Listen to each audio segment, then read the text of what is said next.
ekutusibwako. Chapa General Enterprises mu Kikuubo ku Rafiki Building edduuka namba 3 abakutuusako Prestige Margarine, Nala Instant Noodles, Lanzo Bathing Soap, omusawo w'ensusuza b'omu makaago, Jama Soap, sabbuuni ow'ekitole asinga ensangi zino, Toast Detergent, sabbuuni w'obuwunga ayoza n'atukulizaawo mu lwoza lumu lwokka, ate n'aleka akawuwa akalungi mu ngoye zo olunaku lwonna. Rinse Oil butto yekka gw'olina okukozesa okufumba ebyokulya byonna, anti tali mu masavu galeeta mugejjo, kasuku tiri, Chapa Mandashi, Chapa Glycerin n'ekibiriti kya Solio. Assalamu alaikum wa rahmatullahi wa barakatuh. Alhamdulillah wa salatu wa salamu ala rasulillah sallallahu alayhi wa sallam wa ala alihi wa sahbihi wa man walahu amma ba'd. Omulungi gwe tukedde naawe ku Dota TV okubanga otugoberera enkya olwaleero nzikiriza ntandike n'okutenda Allah tabaraka wa taala n'amatendo gonna agambalungi amajjuvu mu bujjuvu bwago teri atendo nago okujjako ye Allah. Musaba Allah subhanahu wa ta'ala anjulire nze naawe tumwogeddeko wakati mu kumusalira ekitiibwa ow'ebbeeyi omutanda nabbi waffe Muhammad sallallahu alayhi wa sallam yatwagala nga tetulabyeko nabbi wa Allah n'atusoosowaza nze naawe n'atukanoga nti abo be baganda bange. Baswahaba baliwo bayonyaga nti ya Rasulullah ate ffe tuli baganda, onaga nti amwe muli mikwano gyange naye baganda be yali ayogera ku nze naawe. Asaana okusaalirwa sallallahu alayhi wa sallam oba olyawo n'okusoosowazibwa kubanga yatubeererawo yatwagala wakati mu kubanga situamulabako. Program yaddaako bwetyo wetugguse n'olwaleero nkomyewo n'omugenyi waffe sheekhe waffe Dr. Ambassador Rashid Yahya Ssemuddu okubanga twongerezaawo we twakomye. Mmanyi gwe yatambula naffe omulundi oguwedde n'olwaleero tukomyewo naye nga sinaba kumukkiriza kujja kubuuzaako nzikiriza ate nkutegeeze ntulina ne bannaffe abachapa General Enterprises Uganda Limited bannaffe abasiŋŋaanibwa mu Kikuubo awo kizimba ki Traffic Building ku dduuka namba 3. Bwe njogera ku chapa manyi nayo kyosooka okufuna kyosooka okulabako bwoti ng'okiraba mu maaso go olaba Prestige Margarine be bamutuusa wano Katale. Naye si ye yekka, batuusa ne products endala nnyingi nnyo Katale wano. Be batuusa sabbuuni waffe owa Jama, batuusa sabbuuni waffe owa Lanzo. Jama tumukozesa mu kwoza ate owa Lanzo n'akozesebwa mu kunaaba. Tulina engombe egamba nti tunaaba kwayoza. Eno bannaffe abachapa bagezaako okugidibya nti anaaba anaabe n'ayoza ayoze. Tukola kyekimu, takola mulimu gwe gumu sabbuuni wa mirundi 2. Kale nkusabira obettanire sabbuuni owa Jama ne sabbuuni owa Lanzo ate n'owobuwunga waali goteeka mu mazzi n'okuba n'aleeta ekyovu nga kyekyo n'onnyikamu olugoye ddolwe nnyini ne wekamula otuuka okukunya oyisa mu bwangu nnyo ng'olugoye lwatukudde dda. Abambala engoye enjeruko nga zino ezaffe nkakasa nti Jama mumwetaaga nnyo ate ne sabbuuni oyo wa Toss nammwe mumwetaagira ddala. N'owa Lanzo olugoye lusiŋŋaana omubiri nga gutukula omubiri nga mulamu.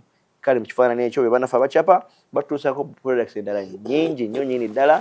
Njagala okujjukiza nti batuusa butwafu wano wali Nissan Vegetable Cooking Oil, batuusa omuzigo gwaffe gwa kasuku, batuusa omuzigo gwaffe gwa tiri, balina ebintu bingi Katale. Gwe bw'ogenda ku dduuka erikuliraanye bagambe njagala mundaga amasa agali products eza chapa bajja zikulaga weeroboze kyoyagala kyonna okifune. Buliwo edduuka erikuliraanye awo buli wooli weebali osobola okutuukawo wamma ne weefunira ebyabwe byonna babirina ate ku bbeeyi ennungi ddala tewaliwo ebiseerebwa. Naye gwe ayagala okugula mu bungi oba ayagala oli wa wholesale oyagala kugula ojje naawe otunze abalala gwe nkulagirira mu Kikuubo wali amaka gaabwe amakulu awo watuufu kubanga ojja bifuna mu bungi ate osobole naawe okutunza abalala ofuneko kubanga products zaffe zitambula mangu buli akolegana naffe agaggawala mangu. Wano nkusabira ojje ku bannaffe abachapa mu Kikuubo awo kizimbe Rafiki Building edduuka namba 3. N'ekipande obeera okiraba gwe bw'otuukawo bagambe Ssekabazanya Nengo yaŋŋambye nti buli ngulanga bingi mu bintambulizaako ne bituuka wenkolera era bajja bikutambuliza inshallah babiteekere ddala awo wennyini w'okolera. Naye olina okuba nga oguze bingi.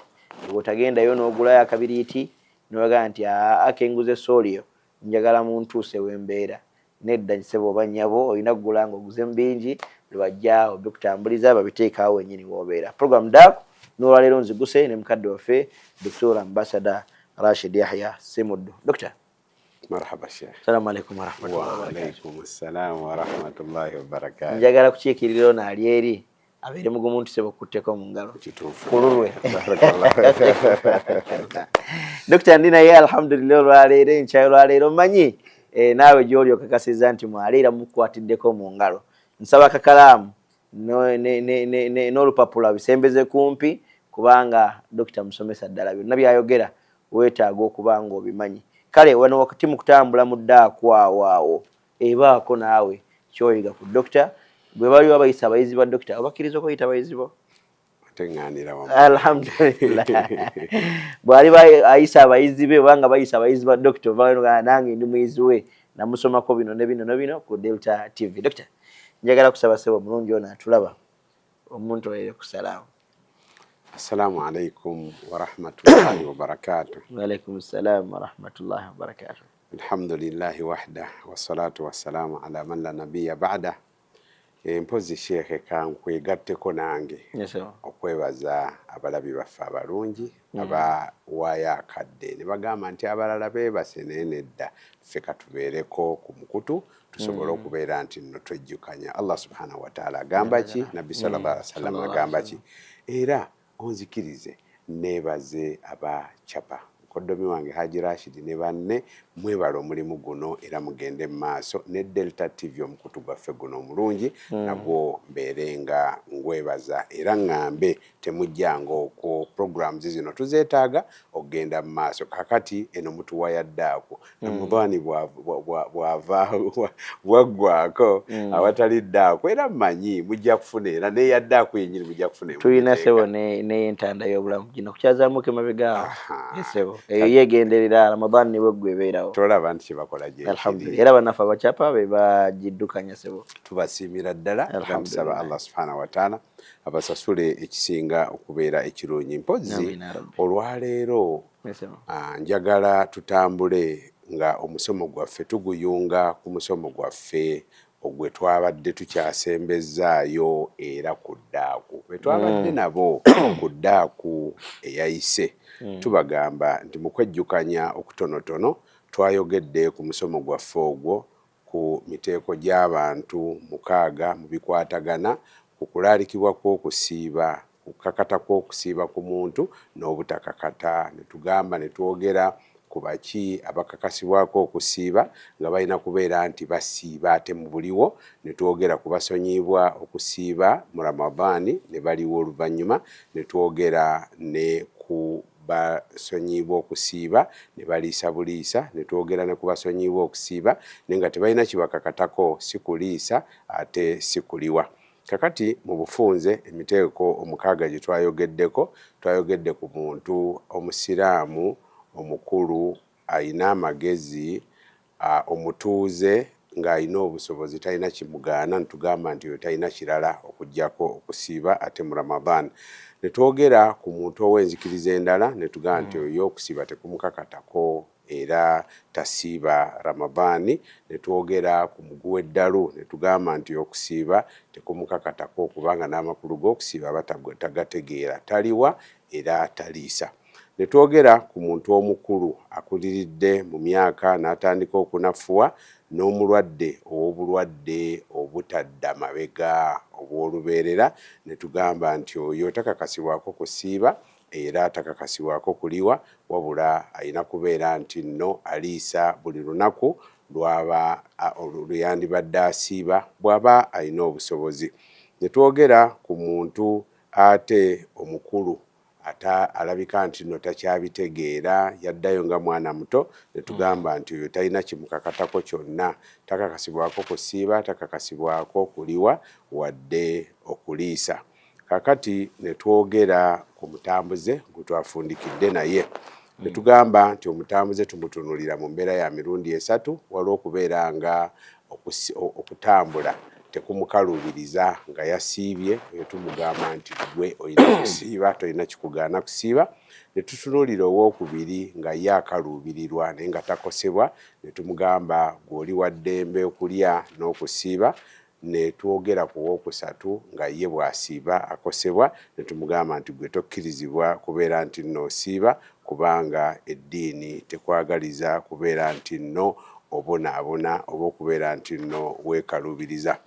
Kakati tugamba nti omutambuze ono bw'abeera nga atuuse gy'alaga emisana mu Ramadani nga yabadde tasiibye. Tetumukakasaako kusiiba kubanga atuuse kuba olunaku yalutandise nga tasiibye ate nga yabadde n'olukusa olumukkiriza.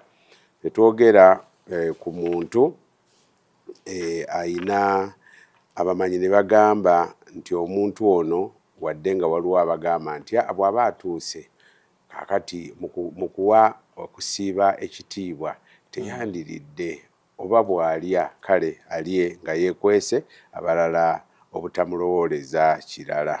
Kale egyo gy'emiteeko 6 gye twayogeddeko olunaku lw'eggulo. Njagala tumalirize n'emiteeko 4 emirala. Dokita, nga tetunaba kugenda mu miteeko egyo 4, nsaba ompeemu ekifaananyi ky'olugendo omuntu kyasaana okugamba nti kati wano ndi mu lugendo, kubanga waliyo omunafu ayinza okutambula ng'agenda Mpambire, omulala ayinza okuba agenda Nansana n'agamba nti kati kano kendi mu lugendo leero sijja kusiiba.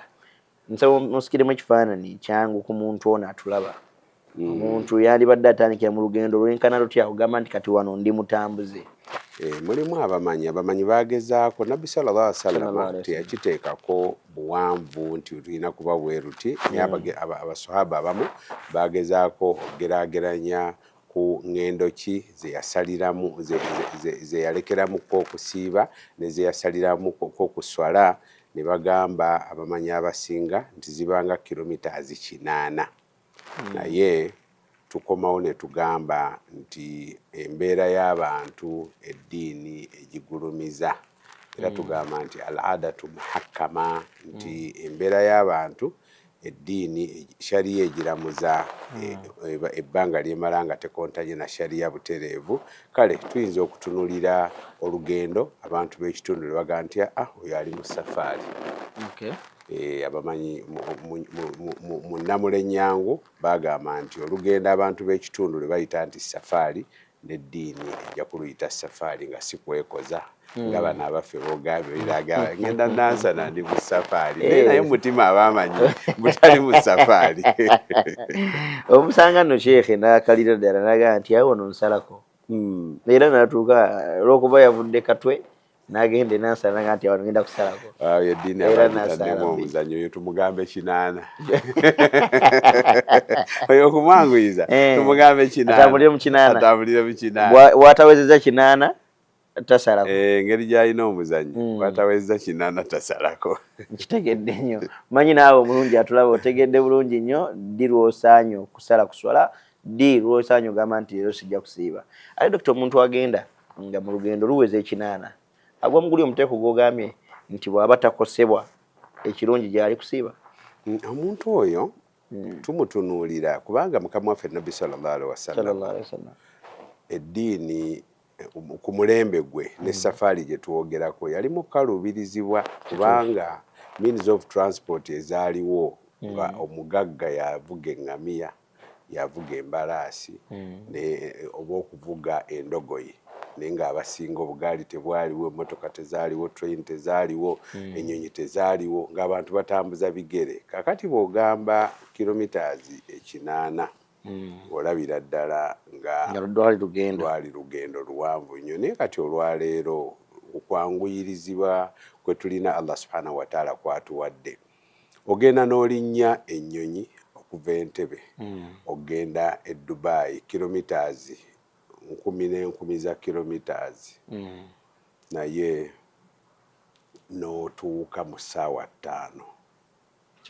N'osanga omuntu asimbudde Entebbe ng'agenda Karamojja nga tatuuse, nga tannatuuka gwe n'omusookayo. Kakati eddiini kye yatunuulira ku safaari oba ku mutambuze n'okumuwa olukusa lw'okusala ku swala n'obutasiiba, mavinnatul mashaqqa so si mashaqqa, kusuubira nti safaari empanvu bweti erina ekigero bwe kiti esobola okubaamu obuzibu.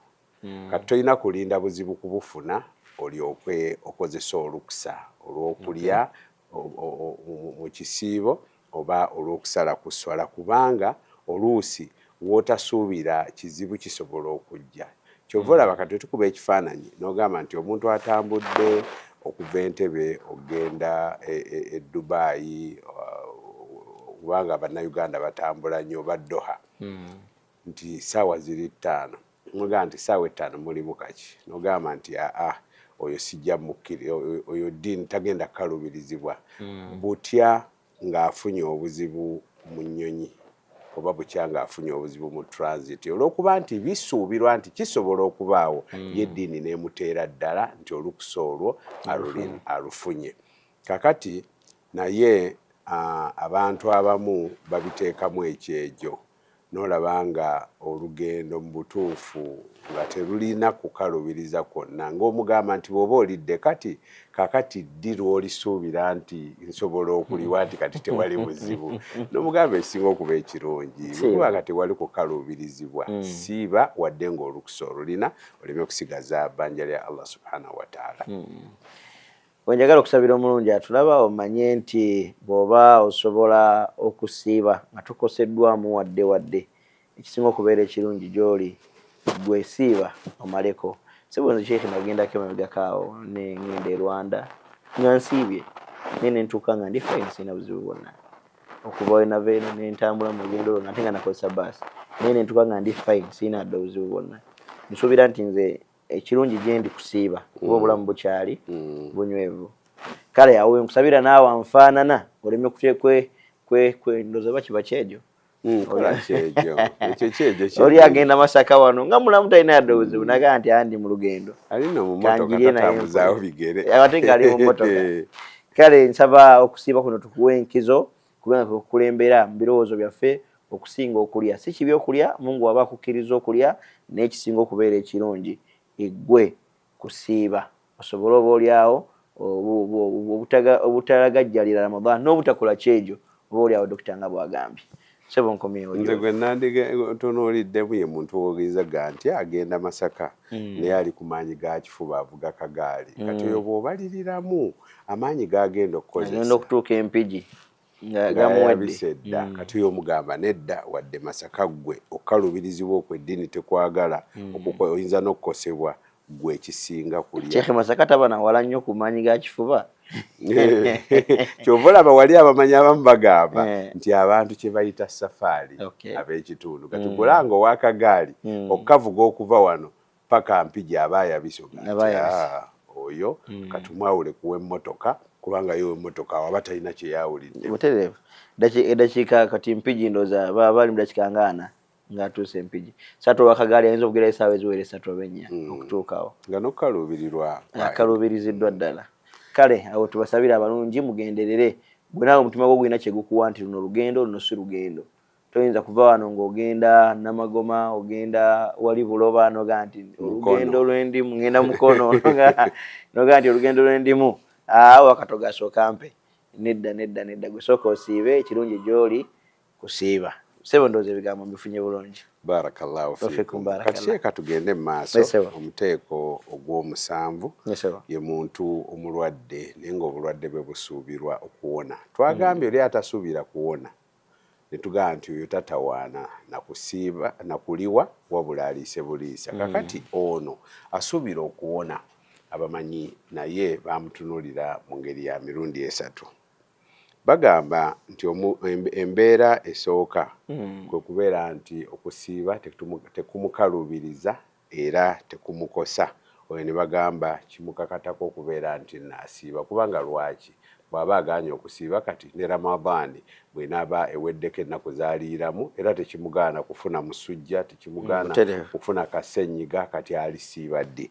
Kati ntugamba nti omuteeko ogwo ogw'abantu abatakaluubirirwa era tebakosebwa ne tugamba nti oyo talina kimugaana kusiiba asiibe. Omuteeko ogwokubiri kwe kubeera nti nno akaluubirizibwa okusiiba nga mulwadde naye nga takosebwa kakati oyo yagwa mu lukusa Allah subhanahu wa ta'ala lwe yagamba nti waman kana maridan aw ala safari fa iddatu min ayamin ukhra, nti omuntu abeeranga mulwadde obanga ali mu safari n'alya aliwa oluvannyuma mu nnaku endala. Yuridu llahu bikum lyusra wala yuridu bikum lusr, Katonda abaagaliza bwangu tayagala bakaluubiriza.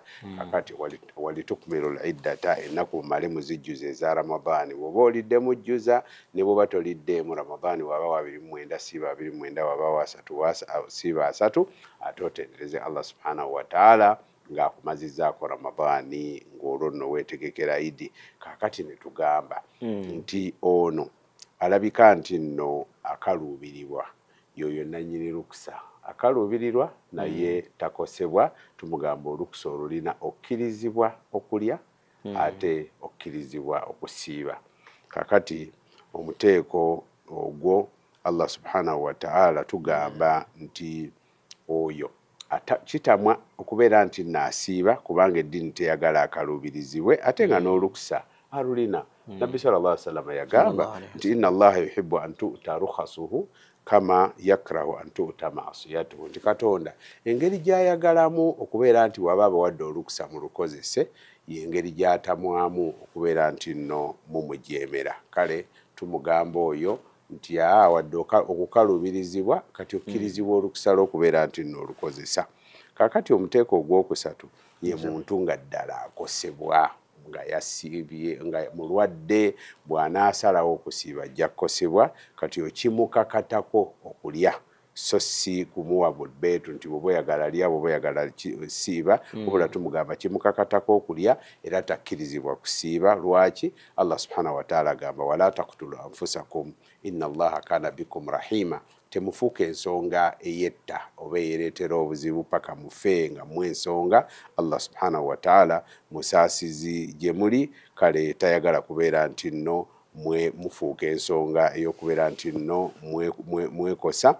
N'agamba mu aya endala wala tulqu bi aidikum ila tahluka, temubeera nti nno mwezikiriza mwereetera okuzikirira n'emikono gyammwe. Wa ahsinu inna allaha yuhibbu almuhsinin, mulongoose, Katonda ayagala abalongoosa. Ne Nabbi sallallahu alaihi wasallam n'agamba nti inna linafsika alaika haqqa, n'omwoyo gwo gukulinako obuvunaanyizibwa, togulyazaamaanya. Guba mulwadde nga gugenda kukosebwa oba oluusi okukosebwa kitegeeza ki?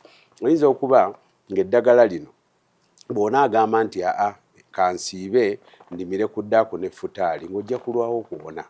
Bwe kiba nga kibadde kiwundu nga kijjagaziwa, tukugamba nedda, eddiini teyagala kubeera nti nno weekosa.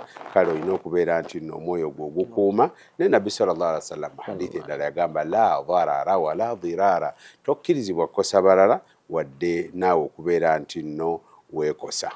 Obusiraamu bwatuukayo eyo ne butuuka okulumirirwa nze okusinga nze bweneerumirirwa, okusinga bwerumirwa, ne bulumirwa abakwetoolodde okusinga bwewandibadde obalumirwa, ne bukuwa n'empeera nnyingi okubeera nti obayise obulungi abakwetoolodde oba abakuli okumpi. Alhamdulillah.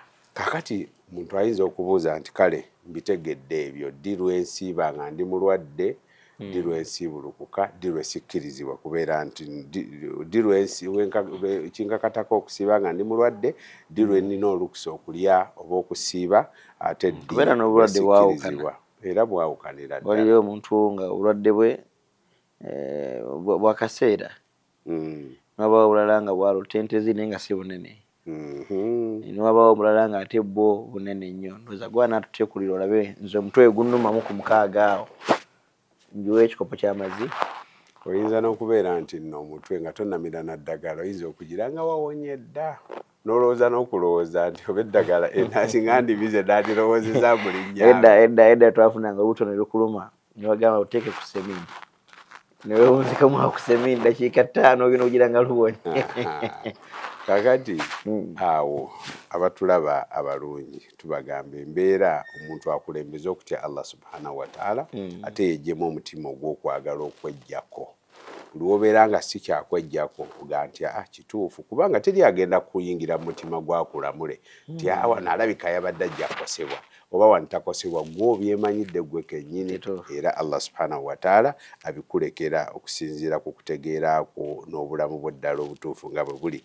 Kakati omuntu ono singa obulwadde bumugwira mu Ramadani nga yasiibye kaakati n'alemererwa okujjuza kubanga oli gwe twogeddeko mulwadde tannatandika kusiiba naye bambi yadde asiibye kati obulwadde bwe bujjidde awo ne bumunyigiriza kaakati abamanyi bagaa talina buzibu kubeera nti nno asiibulukuka n'aliwa oluvannyuma kaakati ate omulala yawonye mu Ramadani nga yabadde tasiibye nga mulwadde nakusaa mukaaga awa naawona talina buzibu bwonna kaakati oyo tugamba nti olw'okuba yabadde mulwadde n'atasiiba afunye Allah amuwonyezza tumugamba nti tosiiba kubanga watandise n'enniya y'okusiiba kwa faradhi etandika kiro wasize toyina nniya tetukukaka kubeera nti nno osigala nga tolidde ekitundu ekisigaddeyo ku lunaku ng'omaze okuwona wabula kye tukugamba kyokka nti nga bwe twagambye omutambuze nti bw'aba atuuse nti kulya kyere kuba amanya mbaga nti ogulumiza Ramadani kakati awo tolya ekiseera ekisigaddeyo naye mbagamba nti nedda okkirizibwa okulya naye ekikulu okubeera nti nno tolaga kubanga mu kulaga mulimu ebintu bibiri ekisooka abantu ojja kukema abantu abamu bakwogereko bakugeye kigundi mukirabiraawo naye tekisiiba nze nakirabye nga kirya ate abalala bajja kubeera nti balabira ku ggwe ntolaba ne gundi tasiiba nze menyekera ki kale ojja kubeera nti nno Sheikh wano wenina ekibuuzo nakedde ku makya nga mpulira ndi mulwadde nga n'appetite sigirina era saalidde ziba ziweraawo ku 6 ku 7 ndowuliranga obulamu Mungu abuziza naye saaliddeko sirina kye natadde mu lubuto bwe nga nti kantandikire wano nziguke mba kusiba kwange kuno Mungu akukkiriza sijja kuliwa okusiiba nga kwa faradha Ramadhani nga bwagize nakedde mpulira siri wa mulembe obulamu sijja kusobola naye ati asijja kusiiba naye nga no appetite emmere naye naava mu ddwaliro ku 7 awo nja kufuna kendya kati ntuukayo omusawo nga nti kati oli katebule tolina buzibu bwonna sitandikidde wano nga nti olunaku lwange kasasaalidde ka nkikube lumu kaakati ekintu ekyo kyekyawula okusiiba kwa sunna ku kwa faradha nti okwa sunna oba tonnalyako wonna woleetera enniya okusiiba kukukkirizibwa abamanyi ne baawukana ku kimu nti empeera z'okusiiba ozifuna kuva ddi wotandikidde oleetedde enniya ku ssaawa 6 kati 6 ogusooka tofunyeemu ufune ku 6 ogusembayo bwe ziba nga olunaku lwa ssaawa 12 abamu ne bagamba ekyo naye abasinga bagamba nedda ekisa kya Allah kigazi bw'aba akitutte nti nakkiriza okusiiba kwoleesa enniya oluvannyuma ate yakukkiriza ebbanga ly'omala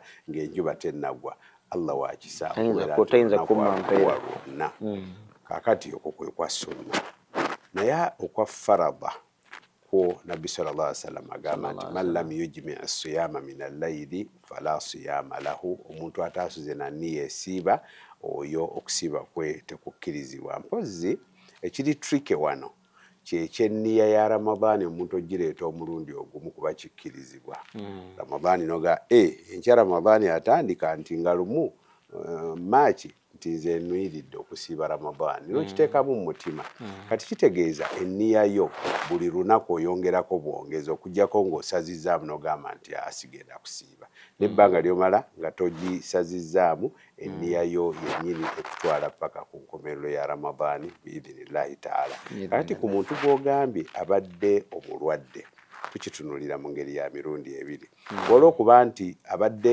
mulwadde n'anuyirira obutasiiba kakati ne waba talidde ku kusiiba kwa faradha tagenda kufunamu nga talina nniya kakati oyo bw'agiranga bw'ogambye n'agenda ew'omusawo nga tolina buzibu ga nti kakati nasiibye ng'ate ku makya kuva ku makya yabadde aleese enniya nti ye tagenda kusiiba era agenze nga n'eminwe baagisuddeko abadde alinda ave mu ddwaliro naye noga nti kati n'agisiibwa okukirako kakati oyo tumugamba nti talya olw'oggulumiza ekitiibwa kya Ramadhan kuba talina nsonga emuliisa naye ate olwo lunaku ajja ddulibwa kubanga teyasuze na nniya ya kusiiba ate ng'okusiiba kwa faradha naye singa yabadde abeerezaamu mu nniya yaffe eri eya Ramadhani kakati bw'agira bwati n'agamba ngenda kagende ew'omusawo ndabe oba omusawo anaŋŋamba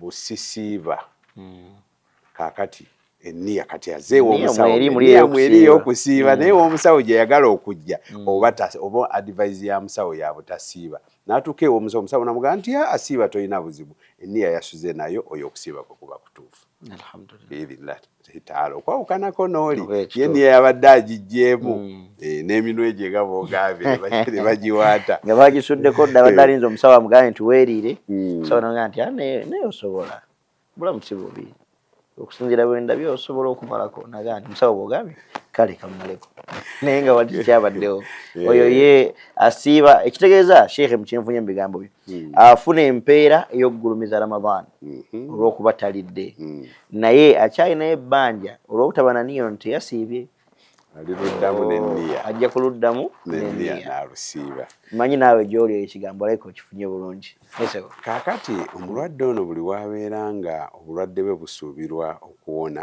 alinda ekibadde kimugaana okusiiba bwe kiviirawo bwe kiti kaakati bw'aba mu Ramadaani asiibirawo bw'aba nga Ramadaani yaggwako abeera advised okubeera nti nno atandikiraawo okuliwa naye bw'abeera nga obulwadde bwe abadde alowooza buwona ne butambula paka abasawo namugamba nti munnange buno tebugenda kuwona adda mu muteeko gw'abali ab'obulwadde obw'olukonzi babe twagambye nti b'okusiba tekubakakatako wabula buliisa buli lunaku simanyi sheekh oba nzikiriza okukibuuliza wano oba maaso eyo kirina onatubuulira ekijja ku muntu ow'olubuto abaliwo balwadde ow'olubuto oyo tumulina yali maaso eyo yali mu maaso wano kangira tumukwateko yeka kubanga kale kangira nguma abo baali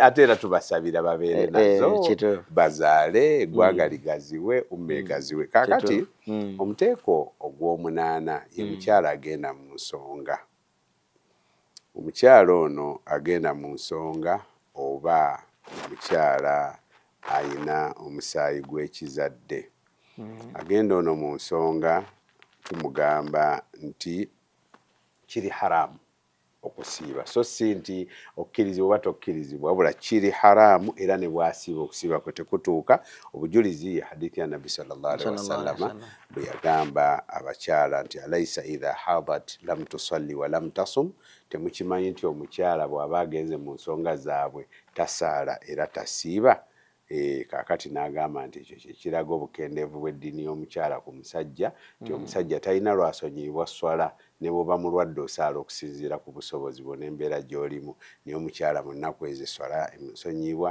n'okusiiba ne kubeera nti nno kumusonyiyibwa kaakati bw'abanga omukyala oyo abadde mu nsonga atukudde nga singa tusookere ku singa ensonga zimujjira nga yasiibye abadde yasiibye ku ssaawa mukaaga banno ku mukaaga sheekhe tetusibuluka ennaku zino ssaawa emu nga ttaano mukaaga kaakati singa omusaayi gujja ku ssaawa emu ng'ebulayo eddakiika 5 oba 6 okusiibulukuka tumugamba bugambi Allah akugeredde okusiiba kuba kufu kubanga ebbanga lyamala nga tannasiibulukuka okusiiba kwe kasita omusaayi ogwo gujja kuba kufudde kati ye bw'asalawo okwekuniza mbw'aleme gwolesa eri bantu asigale ng'eyasiibye paka asiibulukuke kiri gy'ali kubanga kino kiri wakati we ne Allah subhanahu wa ta'ala era olwo olunaku lumukakatako okubeera nti aliwa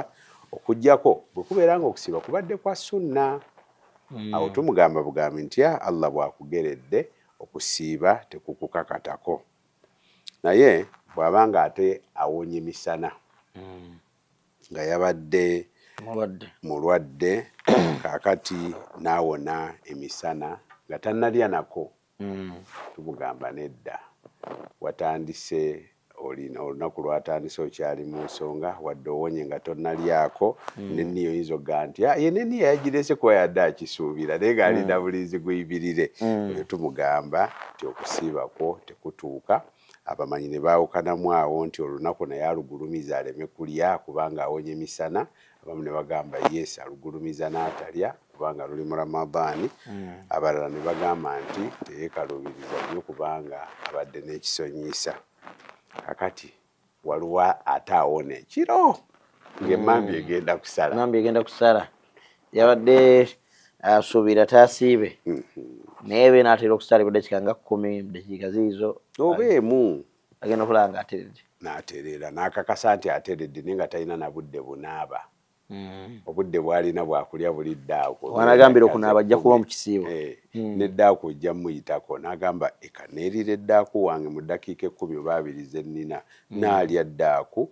Kakati n'akeesa ku makya nga tannanaaba. Oyo tumugamba talina buzibu bwonna okubeera nti nno akeesezza nga tannanaaba haidha era okusiiba kwe kuba kutuufu. Aleete buleesi nniya yeeriira eddaaku bw'aba asobodde akeera asiibe bw'anaakeera ku makya alyoke anaabe ng'agenda okusaala subuhi. Era ekyo oyo talina njawulo ne owa janaba Aisha gwatunyumiza ne Ummu Salama nga batunyumiza ku Nabbi sallallahu alaihi wasallam nga bagamba nti Nabbi sallallahu alaihi wasallam yabeeranga nabo kuba bombi bakyala be mu nsonga z'obufumbo naye janaba n'aginaabanga emmambya emaze okusala. Kale awo tewali njawulo wakati w'omukyala omusaayi guyimiridde n'anaabanga emmambya esaze ng'agenda kusala subuhi. Ate byonna bye twogedde ku mukyala ow'ensonga omusaayi gw'omwezi byebyo byennyini era ebibeera ku mukyala ow'omusaayi gw'okuzaala mu byonna ennamula y'emu. Katumugamba olina kubeera nti nnooliwa ennaku ezikuyiseeko zonna. Allah subhanahu wa ta'ala nga bwagamba nti fa'iddatu min ayamin ukhar oyo tumubaze ng'omulwadde nti aliwa mu nnaku endala ng'ekisiibo kimaze okuggwako. Ate Aisha radhiyallahu anha n'atumiza mu hadithi endala n'agamba nti Nabbi sallallahu alaihi wasallama nti omukyala yajja n'abuza Aisha radhiyallahu anha n'amugamba nti ma baalul haidhi taqdi sawma wala taqdi sala. Lwaki omukyala ono ali mu nsonga aliwa kusiiba kwokka ne taliwa sala? Aisha n'asooka amwekengera n'amugamba nti haruriyatun anti, oli mu baharuriya. Haruriya kiva mu harawura kitundu kyali Kuufa eyo bakhawariji gye batandikira abateeka omuliro mu ddiini ne bakafuwaza bannaabwe. Kati nanganga alinga agaye ekibuuzo ky'obuziza nga kikambwe nnyo tobeera ng'oli mubali naawe oli mukambwe. Mbuuza bubuuza. Aisha kwe kumugamba nti kana yusibuna dhalika, ekyo kyatugwangako ku mulembe gwa Nabbi sallallahu alaihi wasallama fanu'maru biqada'i sawmi wala nu'maru biqada'i sala. Nabbi sallallahu alaihi wasallama yennyini ng'atulagira kuliwa kusiiba kwokka naye nga tatulagira kuliwa swala. Abamanyi baali banyonyola lwaki eswala taziriwa ate n'aliwa okusiiba. Mu bufunze bagamba nti kubanga okusiiba kujja omulundi gumu mu mwaka ate mu mwezi gumu mu mwaka ate ennaku zaako z'okulwala kw'omukyala zibangere tasobola kulwala mwezi gwonna. Kakati kiba kisoboka okuziriwa naye ate omwezi swala omusaayi guno gujja buli mwezi ate ne swala mu buli lunaku ziddiŋŋanwa. Kati eddiini neetayagala mukaluubiriza ku kiddiŋŋana olwokuba nenkya waliyo dhuhuri naluli waliyo neruli nejjo wasadde dhuhuri kati nayo lwaliro Mungu n'agikulekera. Kakati yenjawulo. Kakati awo ntugamba nti n'omukyalo oyo tumuvuddeko tugende ku muteeko ogw'obuuzizza ogwa omukyala ayonsa okuba bangi omukyala ali olubuto bangi era twagala babeerere ddala bangi ab'embuto ab'embuto n'abayonsa obakubiriza seeka beeyongereko mu nnamba. Tubakubiriza beeyongereko kasaba banga bali mu halaali. Hajjati Shamim Nsuubira ensonga eya dokita ogiwulidde yeetaaga okugirowoozaako ebeere mu nkola. Dokita akubiriza at least buli lunaku wabeerewo afuna olubuto kale n'azaala n'ayonsa. Abasajja abamu nga batya omukazi okubanga ali lubuto batiira bwereere ku bakazi kibakolera n'empeera nno empeera nno eziri mu kintu ekyo nnene. manyi Hajati Shamim Ojjana ojagala dokita akulaze wali empeera awo nengoloza Hajati Shamim yekka olone Hajati omulala tubi Hajati omulala tubi naawe tandika okulowooza ku mpeera ezo inshallah. Naye ate wallahi Allah wabuyinza ebyo byebintu omuntu byayinza okuzanyiramu n'agamba nze nja kusulanga nsaala ebyo sibiriiko n'agayaala. Naye bw'omanya empeera Allah z'ateeka mu bintu ng'ebyo nze neewunya hadithi Nabbi sallallahu alaihi wasallam bwe yagamba nti wa fi bud'i ahadikum sadaqa, nti omusajja okwebaka ne mukyala we mu nsonga z'obufumbo afuna empeera za saddaaka. Ne waba talina ssente tolina kugaba ssente, saddaaka gwe ginoonyezaawo. Omusajja n'agamba nti ya Rasulallah, tubeere mu kunyumirwa nga ate bwe tufuna empeera z'okusaddaaka. Nabbi sallallahu alaihi wasallam n'amugamba olaba otya singa okunyumirwa okwo okukoze mu haramu, tewandifunye omusango. Kati nga bw'oli nti bw'okola haramu ofuna omusango, bw'oba okitegeera nti ate bw'okola halaali ofuna empeera. Katono nnyo Seeka, nze bwe nzireka nfuna empeera butereevu, ofuna empeera. Era kyova olaba abakyala njagala basaasira. Mulimu abakyala nga bw'anyiigira omwami naddala bano nti nno omwami alina omukyala asukka ku omu ti nze ne wange tajja, bw'anajja nja mukuba mugongo, olowooza ani afiirwa? Empeera zikugendako. Mbadde njagala kugamba tugire ngende eka naye tuli mu kisiibo mbadde ngenda kugamba Sheikh katugire ngende eka naye engeri gye tuli mu kisiibo kangumemu ndowooza nja kuddayo ekawungeezi. Allah wakisa ne bannaffe bakitegeere kiriko empeera bo oluusi tebakikozesanga ng'ekibonerezo. Era bakitwala nga kibonerezo, naye kokyogedde ssebo nobakakasa nti awo ate afunamu nnyo. Yasinga okufunamu mbadde manyi effembi tufuna. Mwembi mufuna. Naye kaakati ye olw'okubeera nti abamu balowooza nti basobola okukikozesa ng'ekibonerezo. Kati ate abakitegeera ne batakikozesa abo ngamba nti bafuliramu ddala. Oli n'ategeera nti ate kisobola okuzzaawo embeera mu nteeko. N'empeera n'afuna empitirivu. Tulanga Allah wakisa nnyo. Wallahi Mungu wakisa. Kaakati omukyalo ono. Era Seeka njagala kusaba okuwa assurance. Bwe tuba nga otuyungirirawo ejjana oza siri mu Firdausi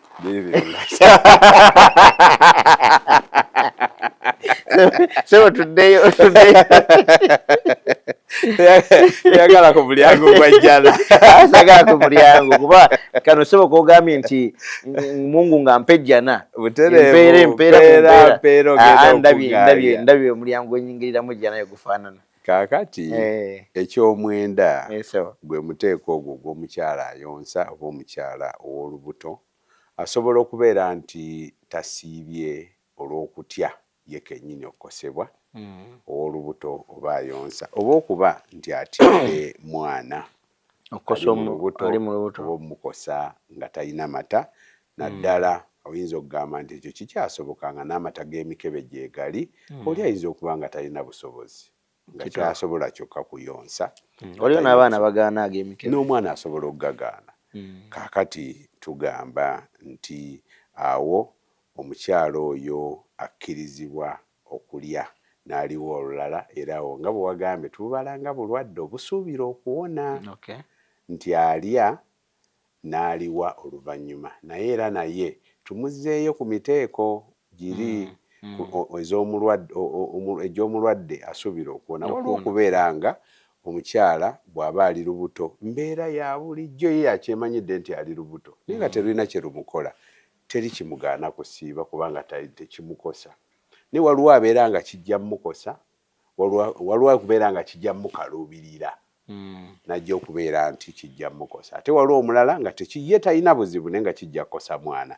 Kati abamanyi ne baawula ne bagamba bwe kiba nga kiri ku ye yennyini nga yatya okukosebwa, ne bagamba nti bw'aba akosebwa bamugamba kiri haramu tosiiba. Bw'aba akaluubirirwa bamugamba nti okukaluubirirwa obukaluubirirwa oli wa ddembe okwepimira, bw'oyagala siiba bw'oyagala tosiiba. Bw'aba tekirina kye kimukola bamugamba nti siiba kubanga bulinga bulwadde. Kakati naye ne bagamba nti bw'abanga okosebwa kuli ku mwana, omugugu tugumuggyeko tugumuzze ku nannyini mwana ye taata. Abamu ne bagamba nti awo taata ye omukyala alinda kuliwa luvannyuma nga Ramadaani aweddeko, naye taata alina okuliisaayo buli lunaku masiikiri omu omukyala oyo badentide n'antu mugugu tuguze ku taata tasiiba abeerewo taata aliise omukyala kuba ye nannyini mwana amuliisizeeko buli lunaku lwaba tasiibye naye abamu bakigonza ne bagamba nti omukyala bw'aba nga alina obuzibu aliwe luvannyuma nga Ramadhaani aweddeko. Anas bin Malik radiyallahu anhu atunyumiza n'agamba nti Nabbi sallallahu alaihi wasallam yagamba nti inna Allaha wada'a anil musafiri shatra as-sala, nti omutambuze Katonda yamukutuliramu esswala ey'eraaka ennya ekisaala ebbiri isha ne asuri ne dhuhuri, mpozi ey'ebbiri talina kyakendeezaako n'ey'esatu takendeeza.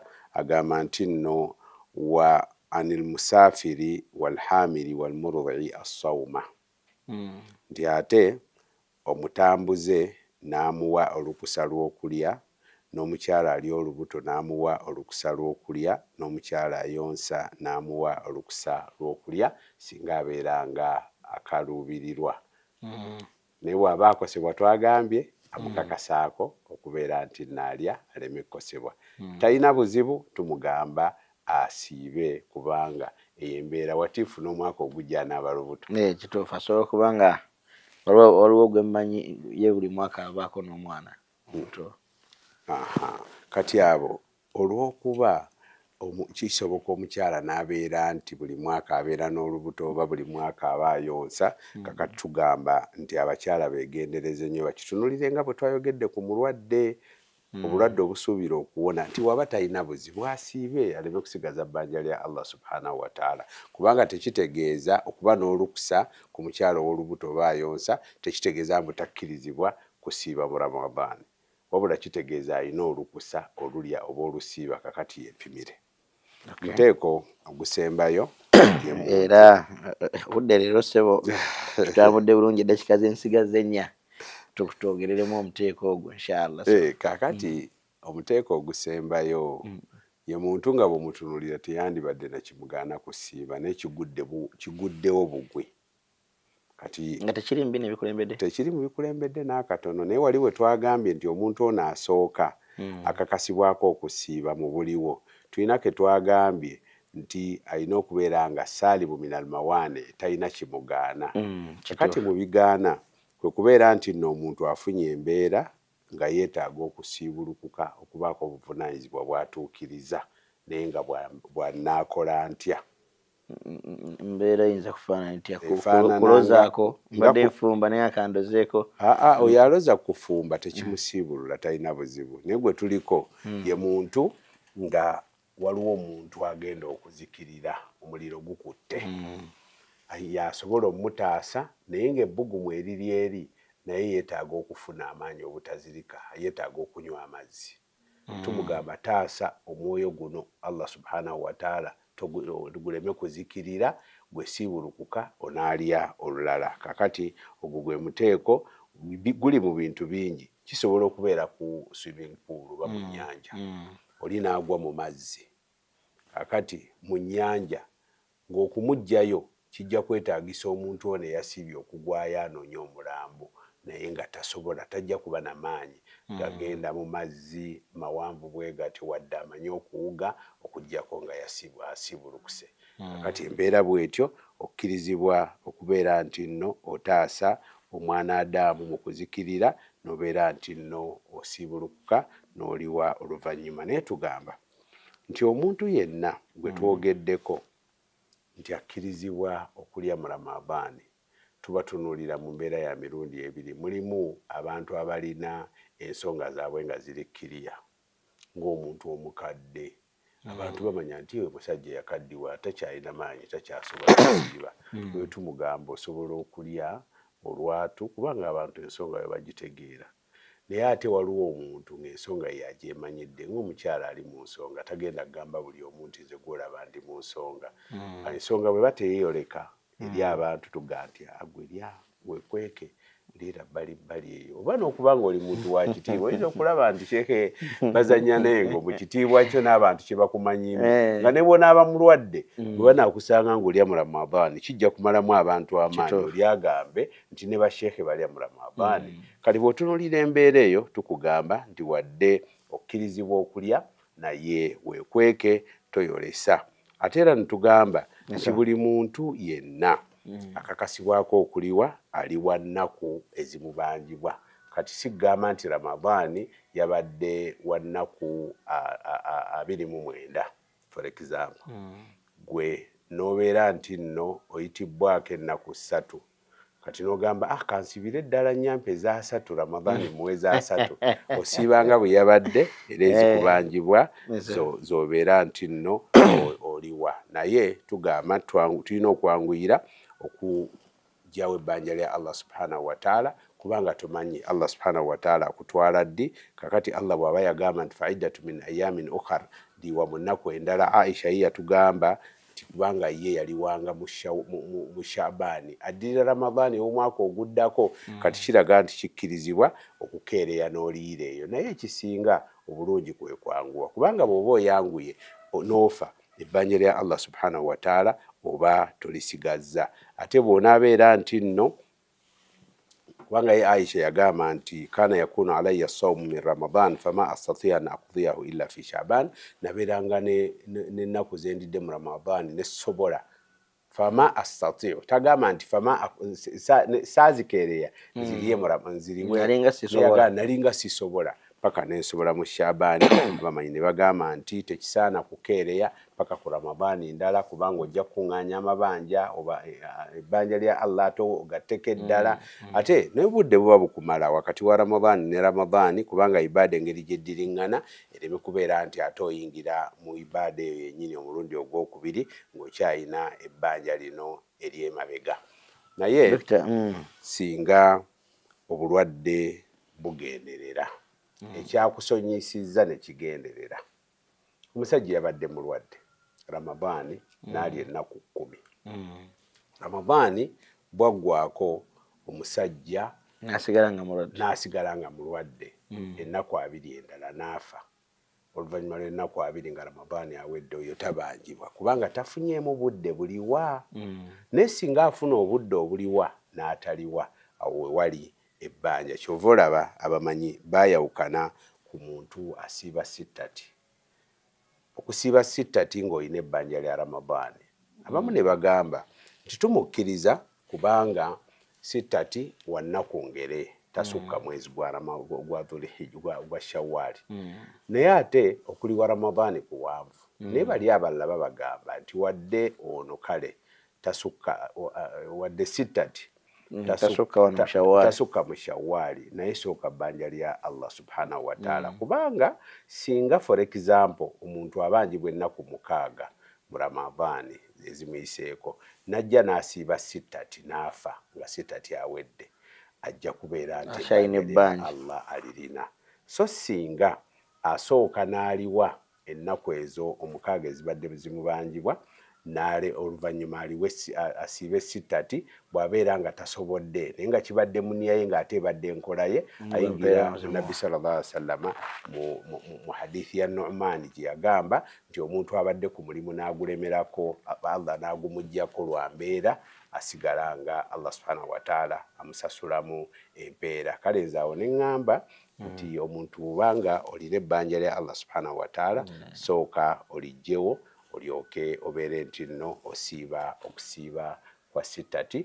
Ate naye kirala osobole okutuukiriza amakulu ga hadithi kuba Nabbi sallallahu alaihi wasallam yagamba nti man swama Ramadaana omuntu asiiba omwezi gwa Ramadaani thumma atba'ahu 6 min Shawwal n'agugobereza oluvannyuma kitegeeza sooka ogujjuze bw'oba n'ebbanja sooka olijjuze olwo baliwe mu basiibye Ramadaani thumma atba'ahu olyoke ogoberezeeko ennaku eddala 6 olyoke ofune empeera ez'okusiiba omwaka omulamba ennaku 360 mu kusaasira kwa Allah subhanahu wa ta'ala ne principe egamba nti man jaa bil hasanati falahu ashru amthaliha. Omuntu akola ekirungi kimu Allah mukubisizaamu emirundi 10 n'osiiba nnaku 26 Allah n'akuwamu 36 Allah n'akuwamu empeera za 36. Nsaba Allah subhanahu wa ta'ala atuteeke mu baddu be abalungi olubeerera.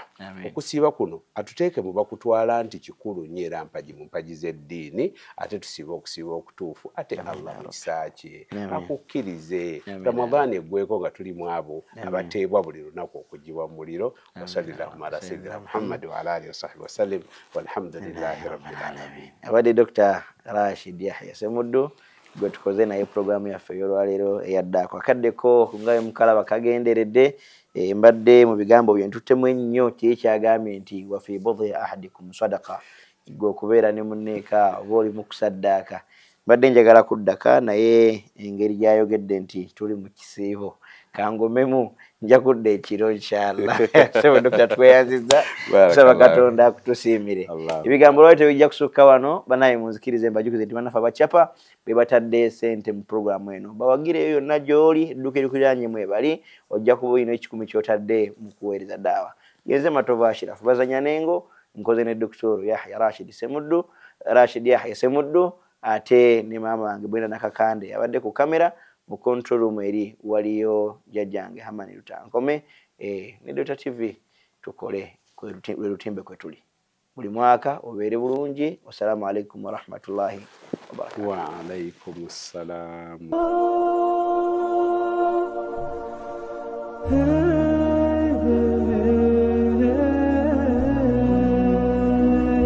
Daku ekutusibwako Chapa General Enterprises mu Kikuubo ku Rafiki Building edduuka namba 3 abakutuusako Prestige Margarine, Nala Instant Noodles, Lanzo Bathing Soap, omusawo w'ensusu z'ab'omu makaago, Jama Soap, sabbuuni ow'ekitole asinga ensangi zino, Toast Detergent, sabbuuni w'obuwunga ayoza n'atukulizaawo mu lwoza lumu lwokka, ate n'aleka akawuwa akalungi mu ngoye zo olunaku lwonna. Rinse Oil butto yekka gw'olina okukozesa okufumba ebyokulya byonna, anti tali mu masavu galeeta mugejjo, kasuku tiri, chapa mandaasi, chapa glycerin n'ekibiriti kya Solio.